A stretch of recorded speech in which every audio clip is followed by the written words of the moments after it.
લોકસભા ચૂંટણીની જાહેરાત થતાની સાથે જ બંને પક્ષોએ પોતપોતાના ઉમેદવારો જાહેર કર્યા છે, પરંતુ નામની યાદી જાહેર થતાની સાથે જ રાજકીય પક્ષોમાં આંતરિક વિખવાદ જોવા મળ્યો હતો। ત્યારે આણંદ લોકસભા બેઠક પર પણ આવા જ દ્રશ્યો સામે આવ્યા હતા। આણંદના સાંસદ અને લોકસભા બેઠકના ઉમેદવાર મિતેશ પટેલની ભાજપે પસંદગી કરતાની સાથે જ વિવાદ ઉઠ્યો હતો।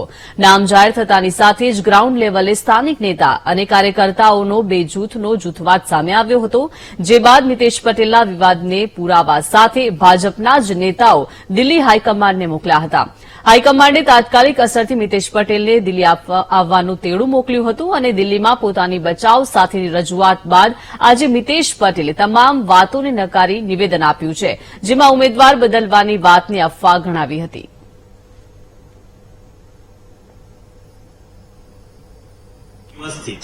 સોશિયલ મીડિયા અને મીડિયામાં જે અફવાઓ ચાલી રહી છે કે આણંદમાંથી ભારતીય જનતા પાર્ટીના ઉમેદવાર મિતેશભાઈ પટેલ બદલાય છે, આ અફવાઓ જ છે।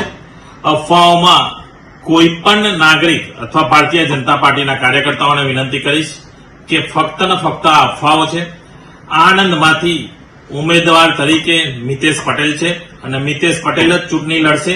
અને આપ સૌએ જે મને 5 વર્ષ 2019 થી 2024 સુધીમાં આપ સૌના આશીર્વાદથી આપ સૌએ જે રીતનો સાથ સહકાર આપ્યો છે, એ જ રીતનો સાથ સહકાર 2024માં આદરણીય પ્રધાનમંત્રી નરેન્દ્રભાઈ મોદી સાહેબ ત્રીજી વખત જ્યારે પ્રધાનમંત્રી બનતા હોય અને દેશની ઇકોનોમી 1 થી 3માં જતી હોય ત્યારે આણંદમાંથી અને 26માં 26 સીટોમાંથી જ્યારે ગુજરાતમાંથી 5 લાખથી વધુ વોટોથી આપણે જીતવાના છે, ત્યારે સૌ ભારતીય જનતા પાર્ટીના કાર્યકર્તાઓ સાથે મળી એકતાથી અને આપણે બધા જ એક કામે લાગી જઈએ અને કમળને ખીલાવી અને આદરણીય પ્રધાનમંત્રી નરેન્દ્રભાઈ મોદી સાહેબના ચરણોમાં મોકલીએ એવી સૌને અભ્યર્થના પ્રાર્થના। જય હિન્દ।